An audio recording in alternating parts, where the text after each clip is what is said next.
Today is May 8th, 2020, Friday of the fourth week of Easter, and you are tuned in to Deacons Discussing Doctrine. Kind of a crazy week so far. Anything exciting going on? Too many. All right, everybody, welcome back to the Cardone Recording Studio and what we hope is a great show tonight. I'm Deacon Tim. I am Deacon Dallas Kelly. I am Father Lin Wynn. And like I said in the opening, it's Friday of the fourth week of Easter, but you may know it better as what I calculated to be the 8th week of this pandemic. So that's on our liturgical calendar now, I guess. Yeah. What color you wear for that? For a pandemic, any color you want. I am hearing that back. Why am I hearing that? Oh, I got it. We got it. A little glitch there. No worries. Tonight's our sixth show, a show that we started just kind of on a whim, I think, Dallas, wasn't it? Yes. In Dallas's car. In my truck out in the driveway, first episode. And we were thinking it's Friday night. We're all locked down. What better way to spend Friday night than with some of our friends from church, right? Right. So, we're doing what we think the Lord's calling us to do, and so far so good. We do need your feedback, even if it's short. Thumbs up, likes, comments, potential guest. If you want to be a guest, we know everybody that's in the church has a story to tell, and if you'd like to share that story with us and your fellow parishioners, by all means, let us know. We've got a list of folks that we think have stories that we know about, and we will approach them over the coming weeks. And it kind of leads us into what we've been doing lately. So we do need you to really comment on those things. These are unprecedented times, and they've caused us to disrupt our lives in some ways: financial, spiritual, mental, recreational. Hunting season's probably been disrupted. Right, Dallas? Why is the camera only on me? There's everybody else. I liked it better the other way. I bet you did. Everybody at home probably thought, well, man, Deacon Tim's by himself. He's not by himself. And as our lives are disrupted, it causes us to do things in a different way sometimes. And but our mission at church at St. Francis of John continues, maybe even in a more diligent manner. And I know we talked about this a little bit last week, but Father Lynn, you mentioned about support that we need, and we've told people to contact the office. Correct. Have we got any feedback on that? Have we had people that have? Yes, we do. We have a few call in, to inform member of our parish is in need financial support and some conversation.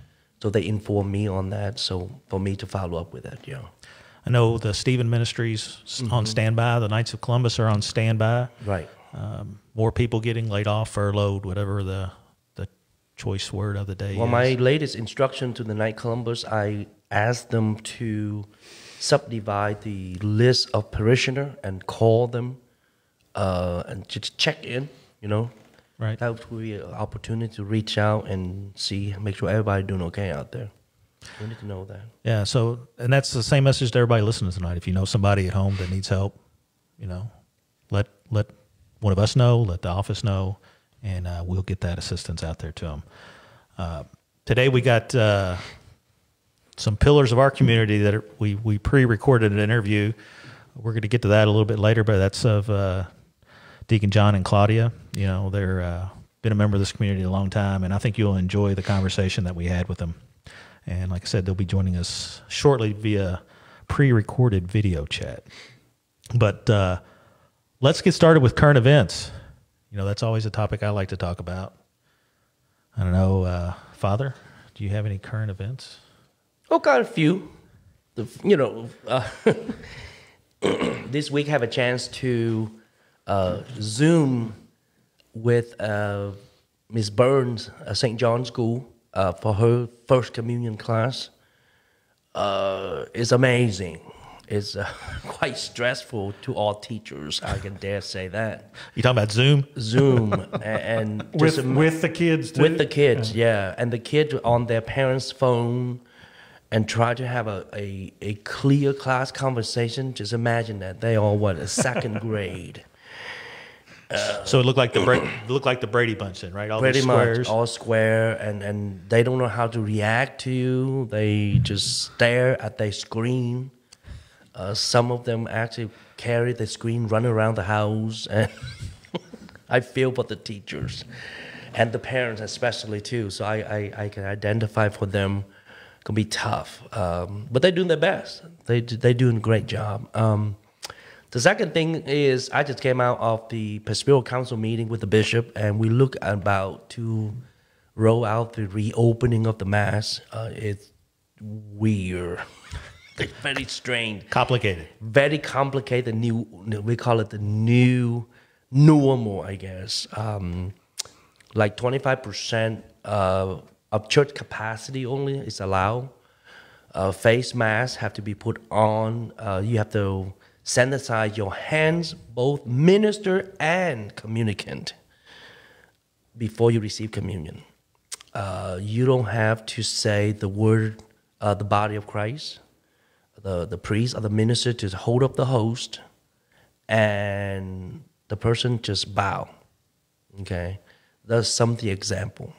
So we've been having some practice with the sign of peace then. Yes, and that was quite a few conversation, but I think our practice is the best practice.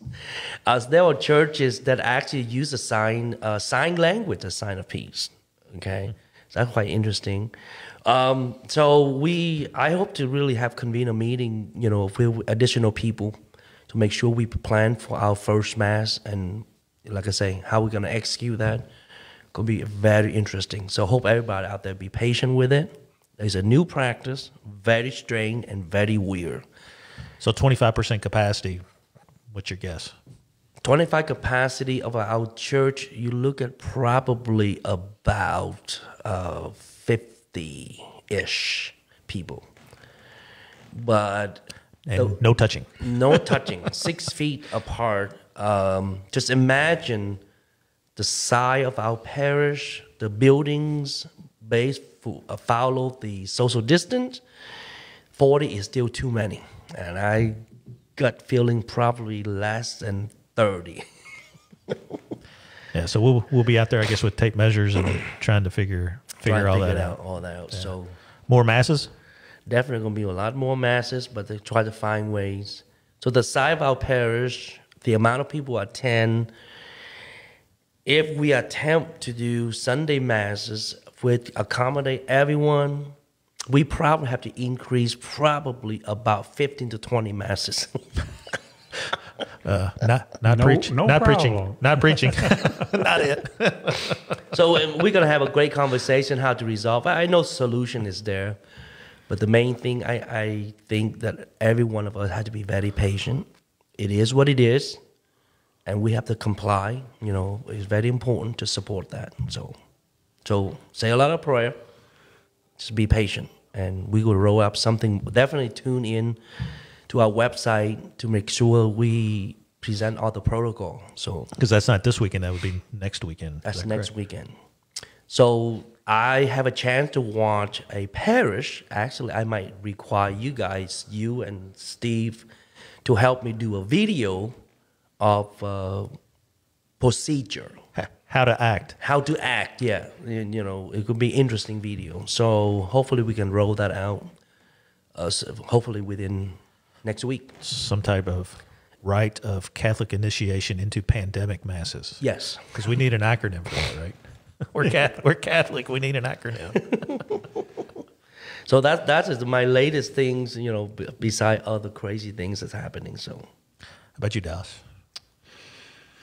Well, I knew we was going to talk about the Mass, but I was just online today, and I don't know if this would be a current topic, but it was just interesting.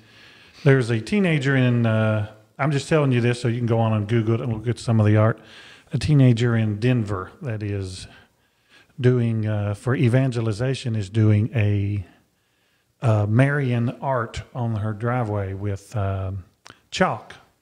And some of the pictures on there are really beautiful. And it was amazing. One of the stories she was telling, she was surprised the number of people walking by down the street who asked her who that was. And that sounds funny coming, as a Catholic, not knowing what a picture of Mary looks like. I mean, that's amazing.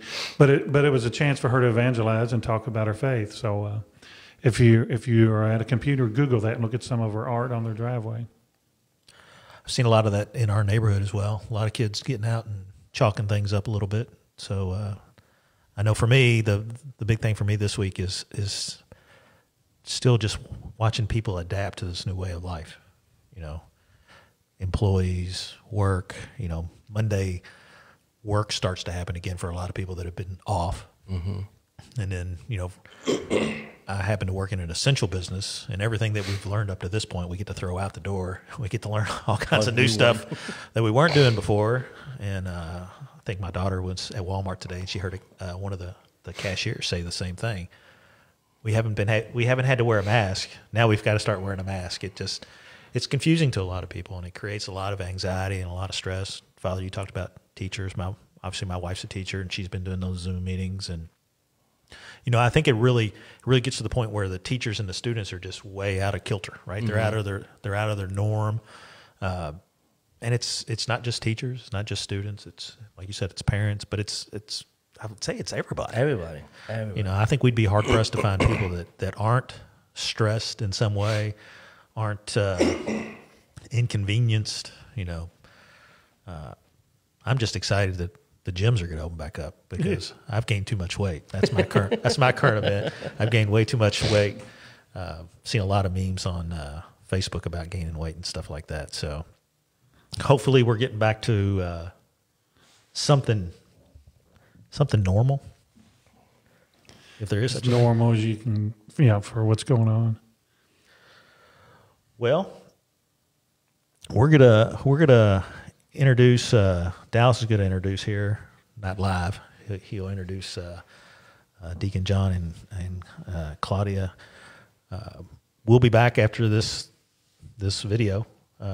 Hopefully there won't be any technical glitches, and we'll see what happens. So here is our interview with Deacon John and Claudia Calandrella.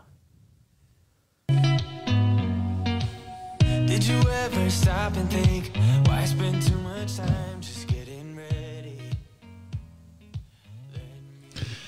And welcome to Deacons Discussing Doctrine. Today, I get the great honor and privilege to introduce to you two people that I've gotten to know dearly through the years, Deacon John and Claudia Calandrella.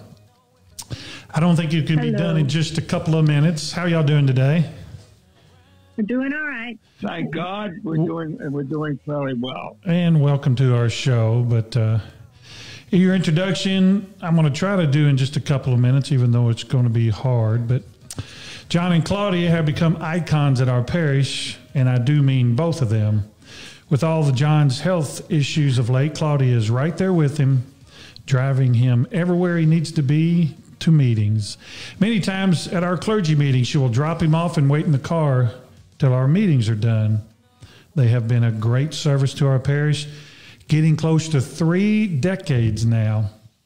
While in formation to become a deacon, John and Claudia found out that they were not going to be assigned to their home parish of St. Leo in Versailles, but we would instead be making the trek to St. John and St. Francis in Scott County.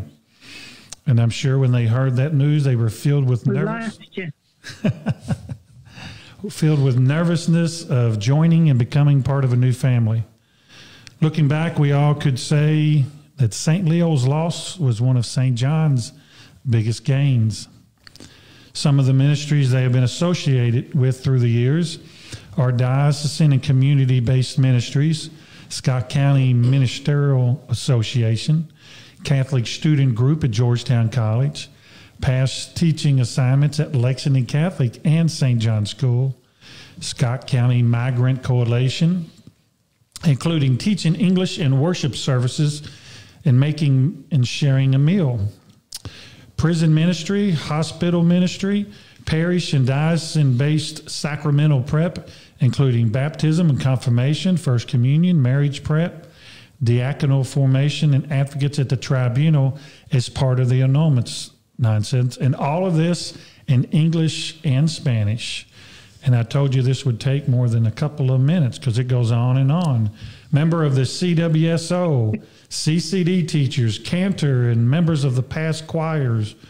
Worked with the Legion of Mary, Parish Council, Finance Council, School Board, the Bishop's Annual Appeal, St. Vincent de Paul, assisting the neediest of our community, Welcome Committee, Strategic Planning Committee, Building Committees, and Worship Committees, RCIA. And probably their hardest assignment thus far, sitting next to Deacon Tim and myself for 5 years as they mentored and helped a Spanish-speaking individual who we now call Deacon Ramon Alfaro. Oh, and the other hard one was being assigned to our current pastor. As a Knight of Columbus, John has been a great example to all my brother knights. Not my brother knights, Deacon Tim's brother knights. One day, Dallas. One day you can join the fraternity.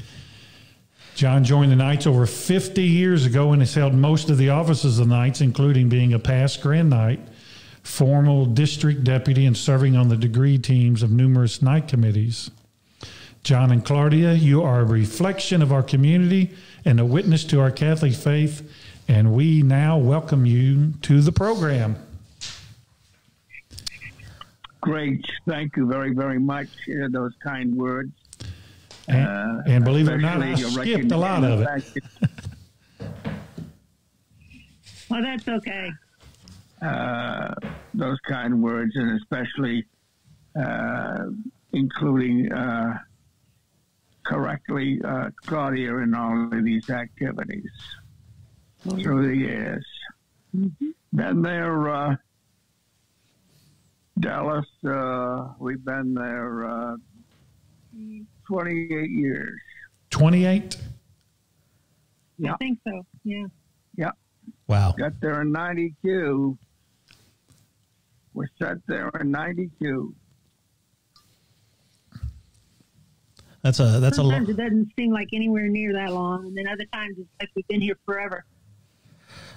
Well, 28 years in our history is forever. With all, it's been a wonderful journey, exciting and certainly mysterious at times as to what is happening and what's going to happen.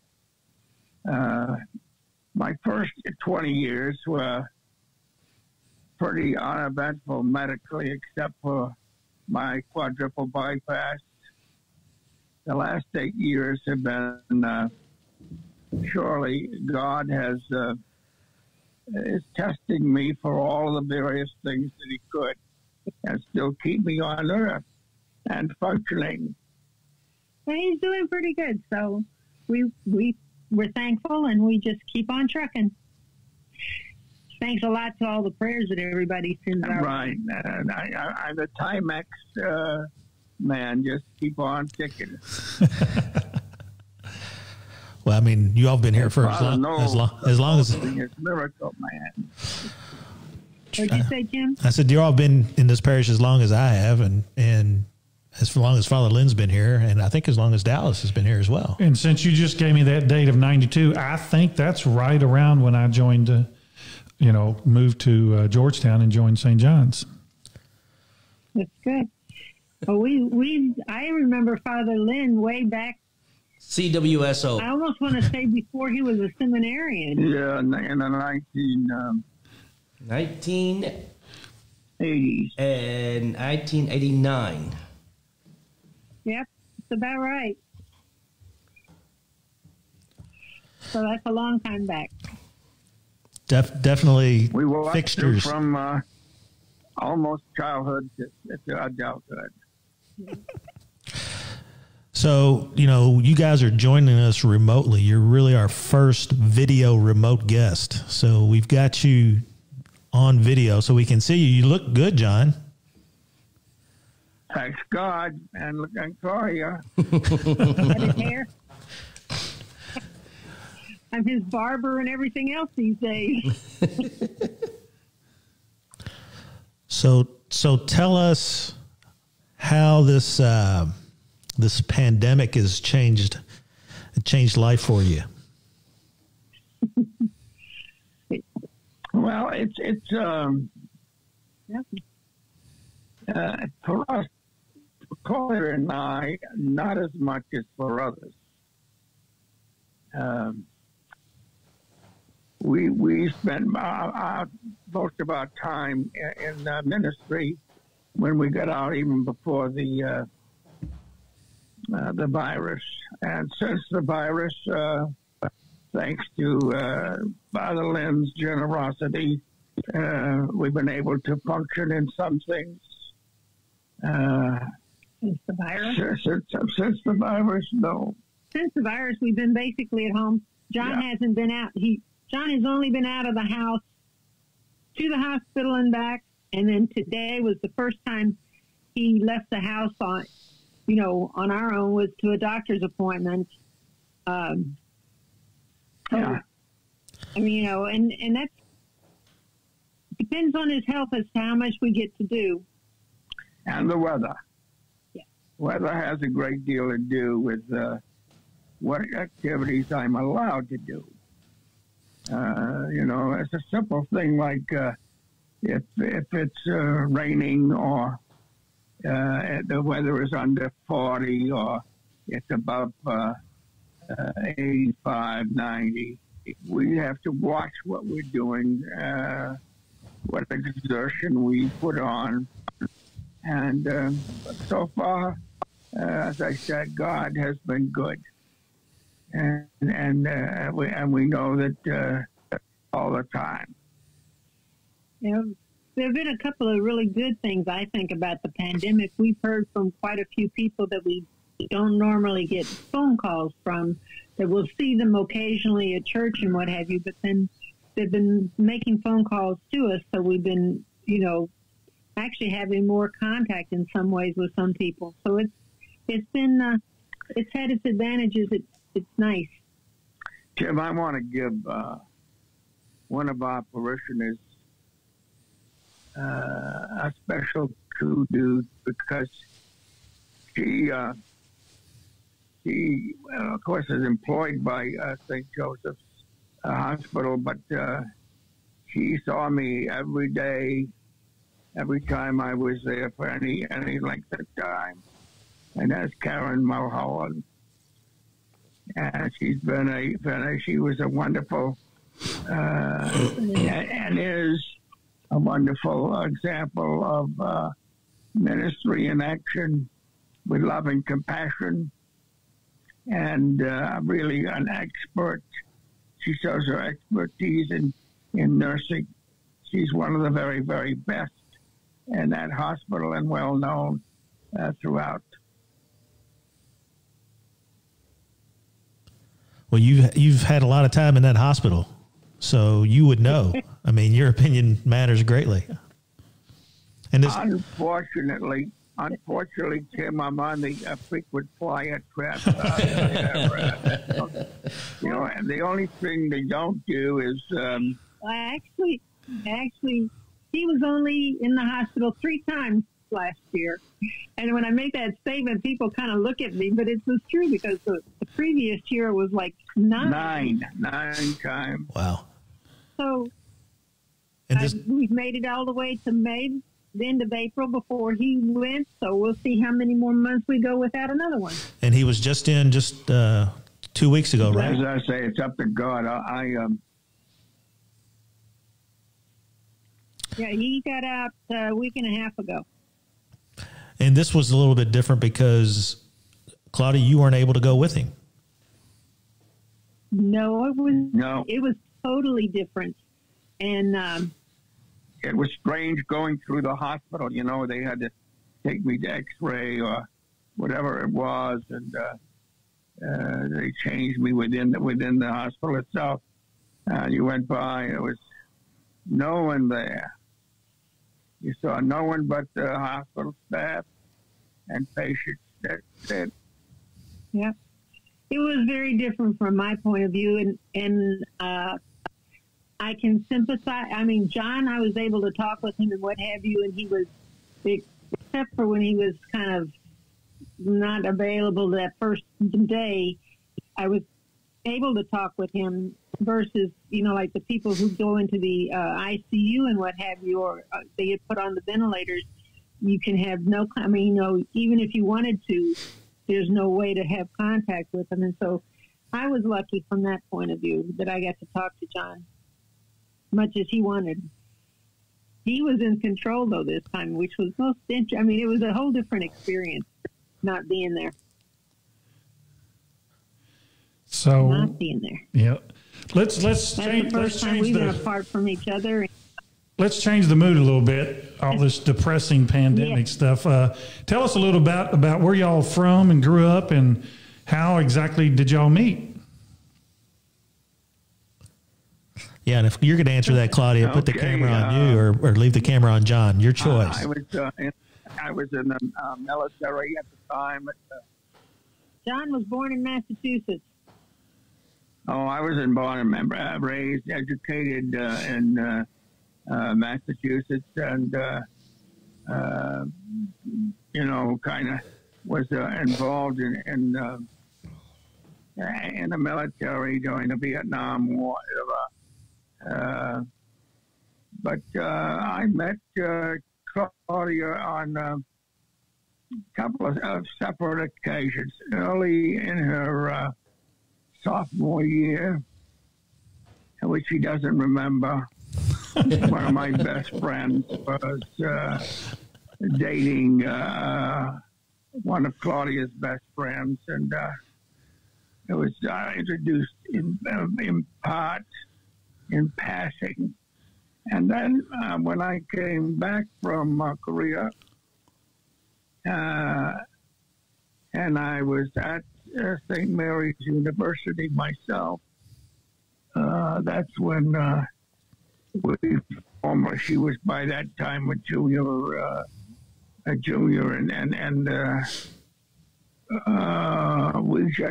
we had so many mutual friends that we kept meeting time after time, and finally we were a friend of mine from. He was an X-ray teacher at the medical field school, and from New Bedford was our first formal kind of introduction and dating. Our first date was fulfilling the wedding, yeah. And it's just history from then. It's been almost 50 years, Tim. I'm from San Antonio, Texas, and I was born and reared there. And after we got married, John was doing some work with fossil fuels and stuff, and it brought us here to Kentucky. And we were here. It was probably going to be just for a couple of years. Well, it's been 40. So, I mean, it's, one never knows. I said, never know where the good Lord's going to take you or the skills that he's going to let you use. Growing up in San Antonio, I grew up around Spanish and Spanish speakers, but if you go back 50 years in history, learning that second language was not the thing. You learned, you spoke English all the time. You didn't really speak the second language.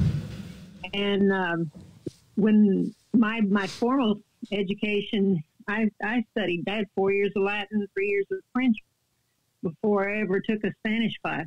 But anyway, when I got up here, I considered my Spanish basically non-existent, just a little bit here and there and yonder. But it was better than pretty much anybody else who's going around, around church that we were dealing with. And so when we started dealing with all the Spanish speakers, it was like, okay, Claudia, You mentioned the migrant workers, and that's what got us started. That's really got us started.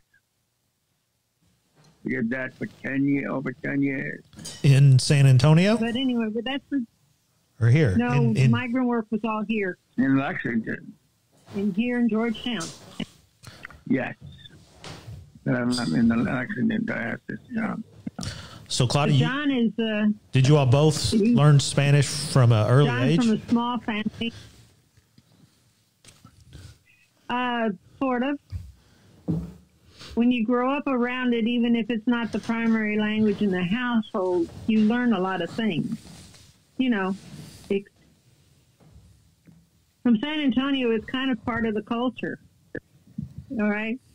And but I didn't study Spanish until like 99, 2000 was when I took a couple of classes down at MAC.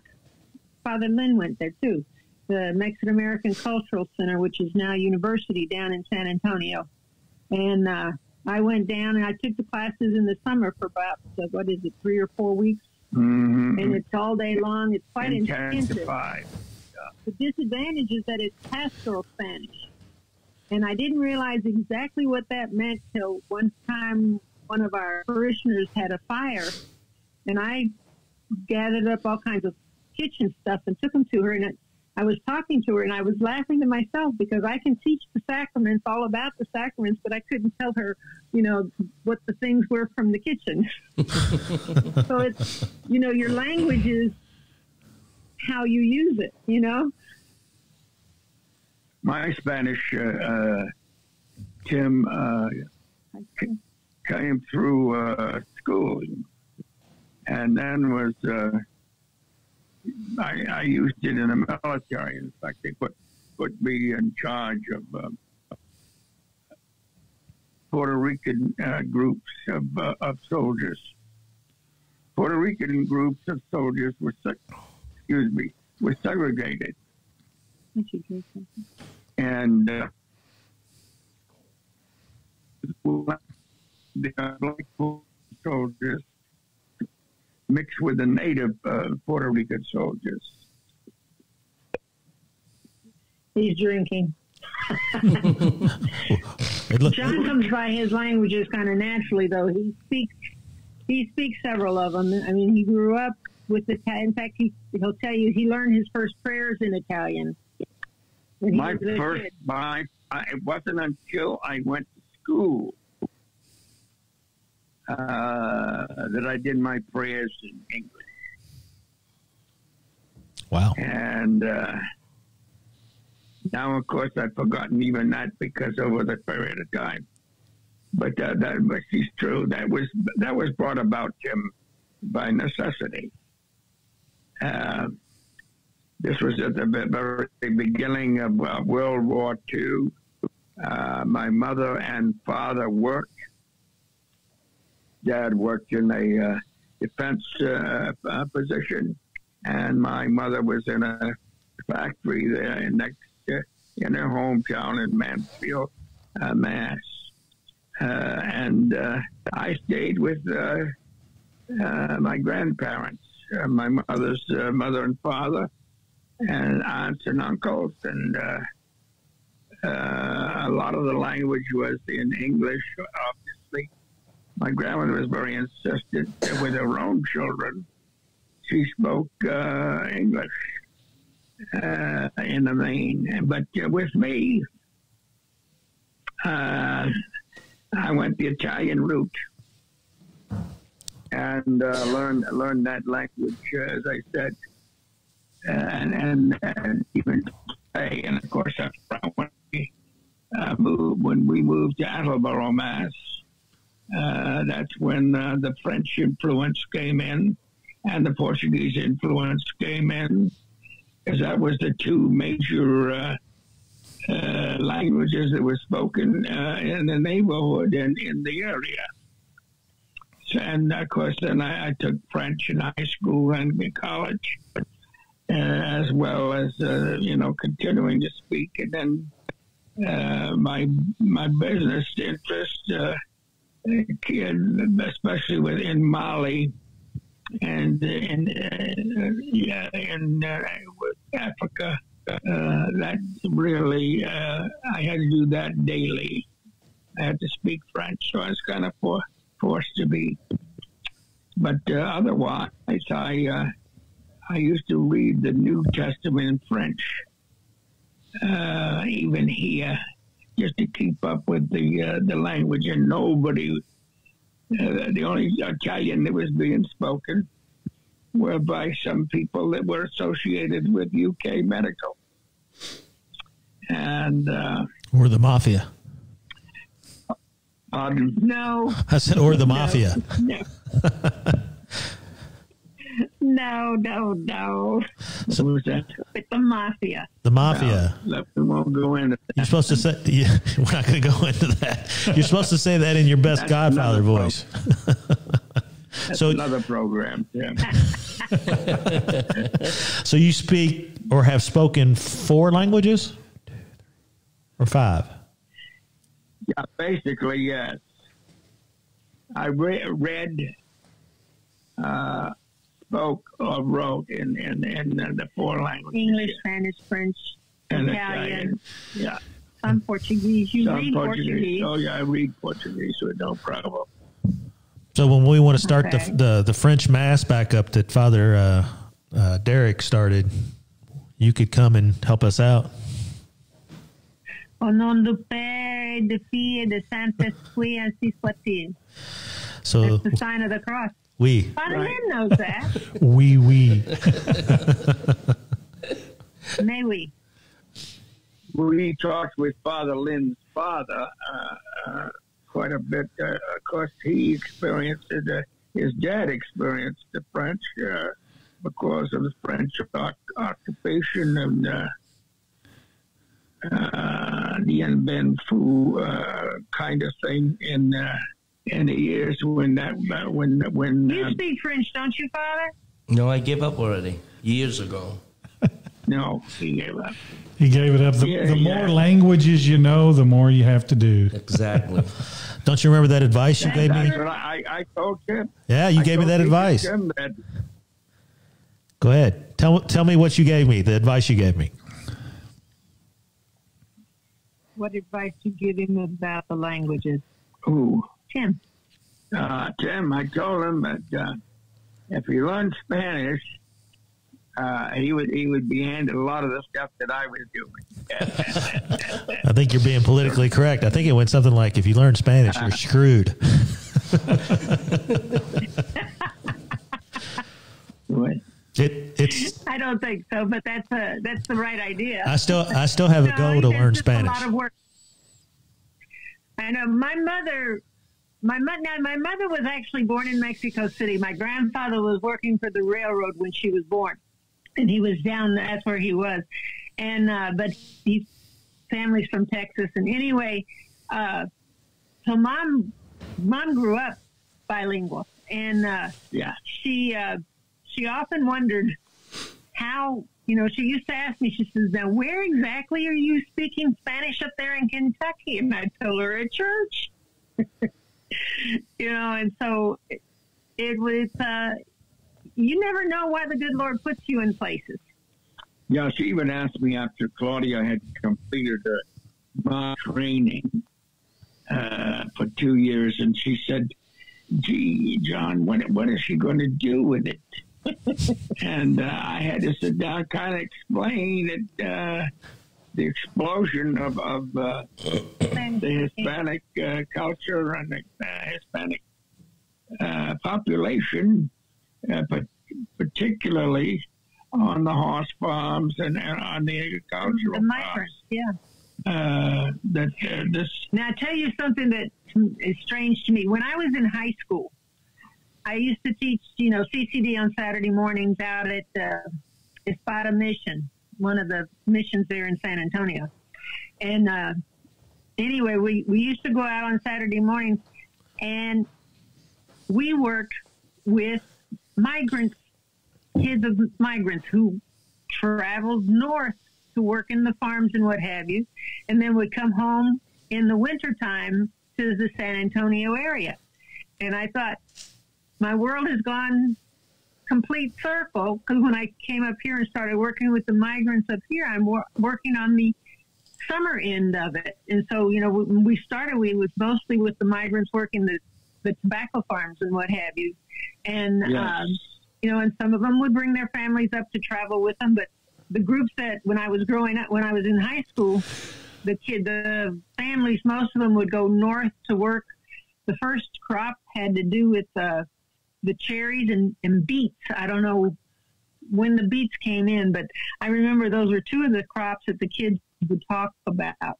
You know, having been, they'd go to Michigan to work in the crop. Michigan, they would get the beets and cherries. In circles sometimes. And you never would have expected it. And we wouldn't expect, if somebody told, let's see, even Father Lynn, that, you know, we would have a population of, in Kentucky, 50,000. Uh-oh. We lost him. It might have been, is it about time to be wrapping People in up? Georgetown. Oh, they're back. Got him back. We got him back. We lost you there for a second. You're back. You lost us? Yeah, but you bounced back, so it's all good. Oh. I think it's actually looks like a better connection, too. Yeah, it sound better too, isn't it? Yeah. Okay. Actually, it's in... I didn't not doing anything, just holding the phone. stereo. Now it's stereo now. Yeah, you're in stereo now. So do you? Okay. So do you all have a message for the parishioners that you? Obviously, you said your message to Karen. Do you have a message to other parishioners? My message to them is, first of all, we thank each and every one of them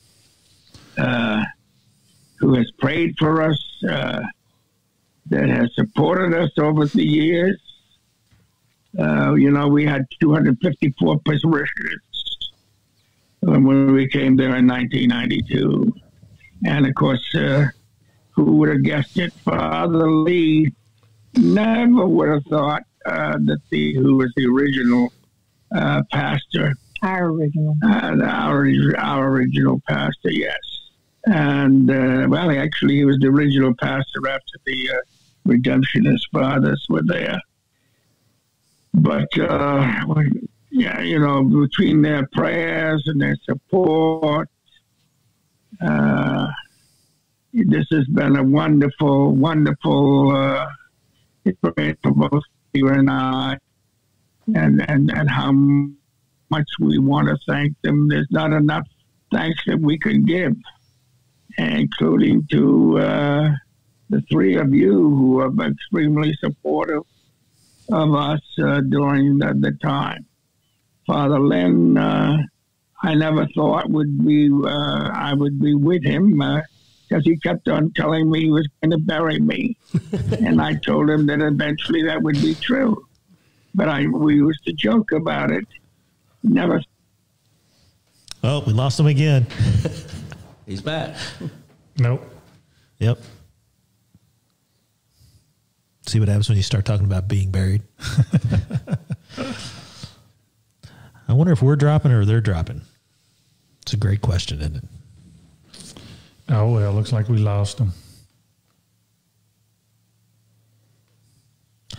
We'll give them a minute and edit this out probably. If we don't, people at home, this is what happens with technology. That's why we need your donations. We can help us upgrade our technology at Cardone. So, And Skip, and we're lost again, I guess. we lost you there for about a minute. Are you there? We are here. Can you hear us? Well, I'll continue to talk. But yeah, they have been absolutely wonderful. I've not touched anything, Tim, but I have. Oh, there you are. There you are, Tim. You're back. Did you do that on purpose? I didn't do anything. It just dropped off on us. But We dropped off for 30 minutes, and when we came back, you were still talking.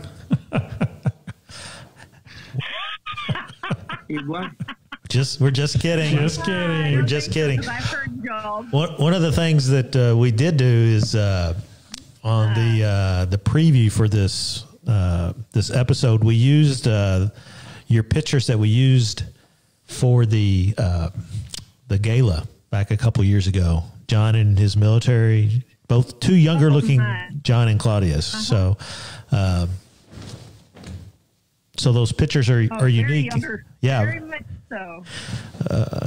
A transformation. So we get to see a snapshot of you guys at an earlier age and in a different life, really, right?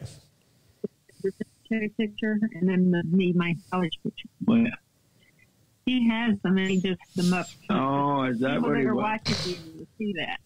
Yeah, there was who's in the odds that went up as Claudia's picture. It was. It Or was as Simon Lynn asked me when he saw a picture of the two of us, he wanted to know what happened. If I recall, my answer was 40-something years. Yeah, Yeah. With John, it was more like 60 years. yeah, it was. Certainly, one time your wife made without thinking of the pun that possibly. You're on the air. Don't. He's just been edited. So I'm thinking of myself. How fortunate the change in myself also. Although we vigorously can watch weight and Claudia takes shots of what we take in as calories and what we have for liquid and what we have for the whole thing, You guys this week. Say that again. You're breaking up. I said, what's going on with you guys this week? Well, we're with you this week. We're still trying to figure out this whole mask thing. Yeah, we have waiting for, as the governor allow us to have mass, open up mass slowly, and there will be a strategy for us. I will have a meeting with the bishop on Friday to find out what is the strategy, the protocol, before we can execute on this side of ours, because our church is very small and our congregation is very large. And you still have to maintain the 6 foot, right? Yeah, And during a global pandemic, that's not a good thing. not a good thing. We were in there today measuring and trying to figure things out. If you're measuring, is it every other row? Is that far enough apart from the person in front of you? No. It depends on if we allow kneeling. If we allow kneeling or we allow, a row is not long enough. If you do a cross, a horizontally maybe, depend how big the family is, how small the people, small family, all depend. Right. Because you can, like you was talking about kneeling, we were trying to figure everything you could possibly think of. Somebody kneels. If you go every other pew, you might be 6 foot until somebody kneels, and the other person 2 pews ahead of you doesn't. They stay seated. Well, now you just broke the 6 foot. It's Right. problematic. A lot of problems to work out. But if you go every 3 rows, you would have it, and then you could have people at the opposite ends every other pew. Well, you got to keep 6 foot off of each aisle, because when somebody goes to communion, they can't pass by Right. somebody. So it's definitely complicated. It may look like a checkerboard. It may look like Right. somebody has a disease and nobody wants to sit next to somebody. That's what it may look like. And everybody have to wear a mask. Yeah. I know that. But we think we're going to be yeah. liturgically correct and wear a mask in the color of the season. Yeah. Well, it's let's hope that the Holy Spirit gives us the wisdom to do this properly and to make sure that the vaccine is there. I still agree with the governor in terms of spacing is important, and health comes before any other consideration. Yeah. Have they? I've been thinking about how we're going to go to communion and what have you. I think that's going to be interesting too, isn't it? communion, yeah. I mean, and as Father Did said, you hear that, Jim? I did. Can you hear me? Claudia, can you all hear me? Check. Yes, we can hear you. Check one. So yeah, so that's what Father was talking about. Friday they have a meeting, the Presbyteral Council, to talk about what it means for us to go back as Catholics. And I think, obviously during this pandemic, a lot of folks have experienced their church in a similar way to the way they experienced it when they went there. And by that, I predominantly mean the Protestants. Being Catholic, not receiving communion, and in this case, Not having the sacraments. Not having the sacraments, and in this case, going back, that adds a level of complexity that most churches don't have to experience. So it's obviously challenging for us, but there's nothing easy anymore. So we just have to figure it out, and we'll do that. And hopefully, the Holy Spirit, as John said, will continue to work, and we'll get through this pandemic. And by the end of the year, we'll be back to normal, whatever normal is. Well, that was it. That was a hard stop. We talked a little bit more, but we edited that out. Deacon John will be back at the very end of this episode for some words at the very end. So, great people, I mean, what do you guys think? Obviously, stewards in the community. They've been, just for me, they've been a great sense of service. Service, and Deacon Timmy and you got to know him a lot better over the 5 years that we've literally sat right beside him for 5 years of the classes that we went through, where they mentored Deacon Ramon. And I'm sure when you came to the parish father, that he was a pillar at every meeting, right? Oh yeah, he didn't miss a his beat. bed doesn't miss a beat. He's constantly. Claudia helped a lot with Hispanic community. I found used them very useful in the midst of transition. It's funny because every once in a while I run into a Spanish-speaking person out on the road and tell them I go to St. John's, and they ask about Deacon John and Claudia. Mm-hmm. I mean, just an integral part of the community. So I owe personally, I think I owe them a lot. Like you said, just because on the formation side of things, it's dedication is the wrong word, but their commitment to service, to me, is unheralded. Really, For me, it follows exactly what Pope Francis is saying. The joy of the gospel. That's what they are. And Deacon John did the nuptials at your daughter's wedding, right? He did. My daughter Katie has a special place in her heart for Deacon John. Even that was not uneventful because as everybody knows that knows Deacon John and Claudia, specifically Deacon John, that sometimes he likes to take a little tumble, right? There was that one time at the Passion of the Christ where it said Jesus falls, and he was reading the gospel and he fell.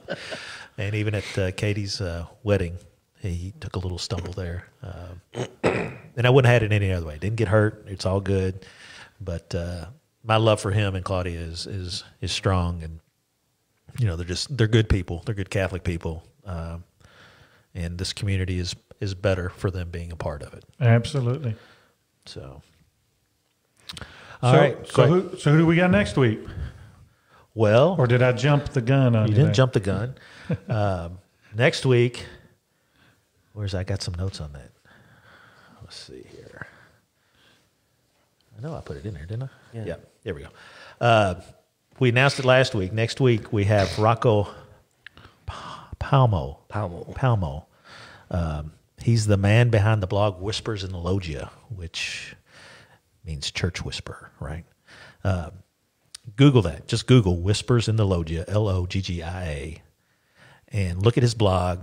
And you can go back 5-6 years. He's worked.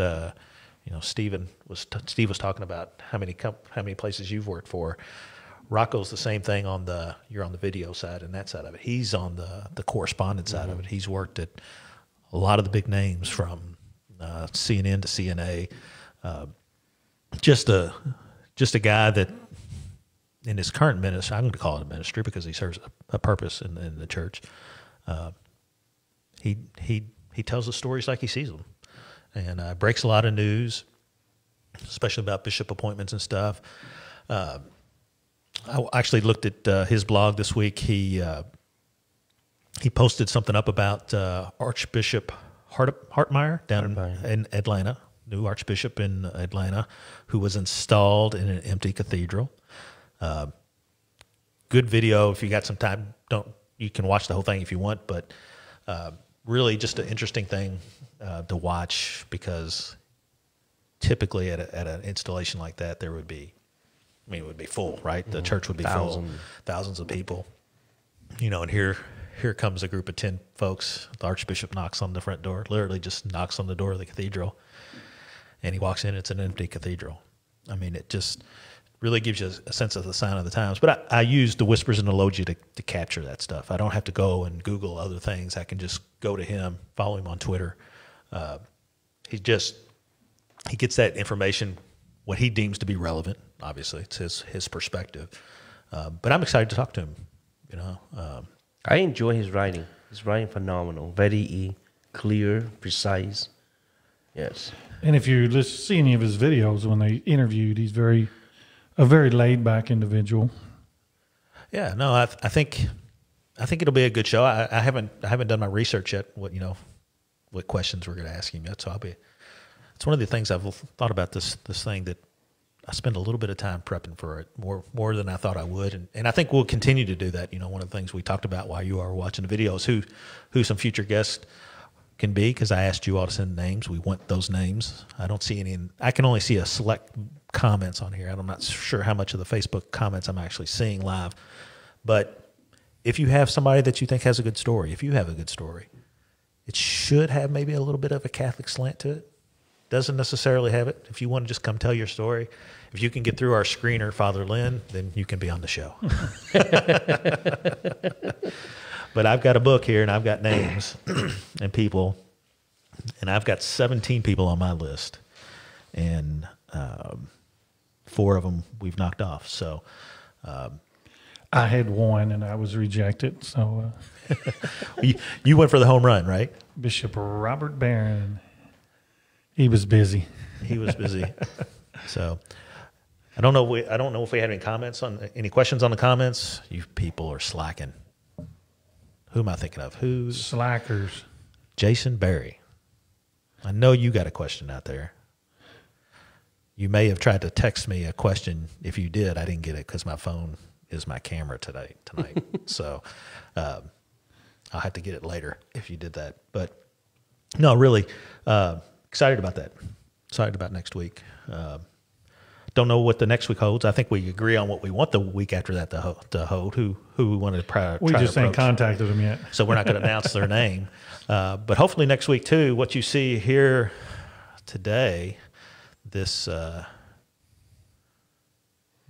view here, we're in Cardone Building 1. We're on the 2nd floor, and what I guess this would be the groomsman room. Is that what the groomsman room? That's where we are today. We'll be moving. We're moving to building.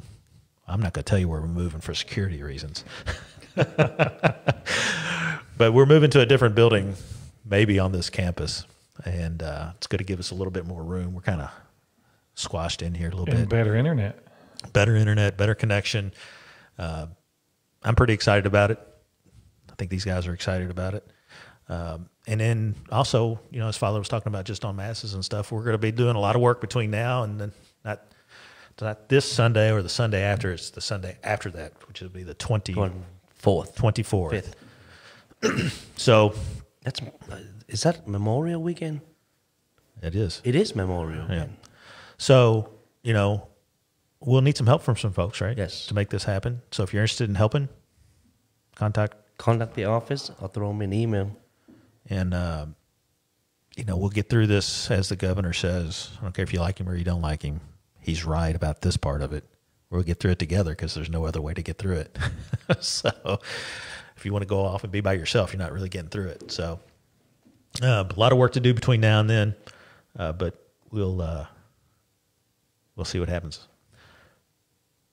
Any closing comments before we go back to Deacon John and Claudia? No, not at all. Dallas? None this way. Are you the saint for the day? I do have a saint of the day. I forgot about that. That's important. Yeah.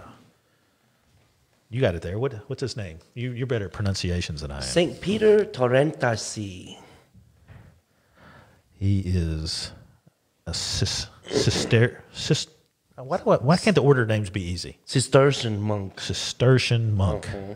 1142. Died in 1175. I think I don't see anything in there that makes me just think this is the guy I want him to be my son named after or something. Oh, he replaced a bishop who had been disposed because of corruption. And Peter tackled his new assignment with vigor. With a fist, probably. He brought reform into his diocese, replaced lax clergy, and reached out to the poor. He visited all part of his mountainous diocese on a regular basis. After a decade as a bishop, Peter disappeared for a year. Disappeared. And lived quietly as a lay brother at the abbey in Switzerland. When he was found out, the reluctant bishop was persuaded to return to his post. He again focused many of his energies on the poor. Peter died in 1175 on his way home from an unsuccessful papal assignment to reconcile the king of France and England. Thank God the church get out of that business. Just a simple task. Go make the French and the English like each other. Poor guy. How'd you like to be in that papal meeting? You want me to do what? So, all right. Well, let's see here. We're gonna go over here to this may look familiar to everybody. We're gonna stay with hot mics, guys, just so y'all know. So, and this is a message from Deacon John and Claudia. Deacon John, can we have your blessing?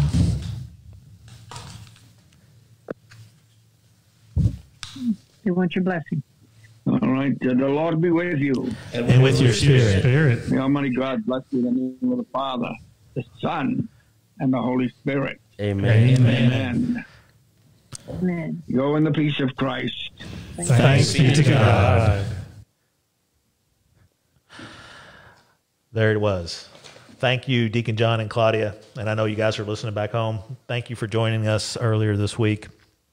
But most importantly, thank you for your great example on how to live your vocations, both marriage and as part of the diaconate. Thank you both. And until next week, I'm Deacon Tim. I'm Deacon Dallas. I'm Father Ling Nguyen. Bye, everybody. Goodbye.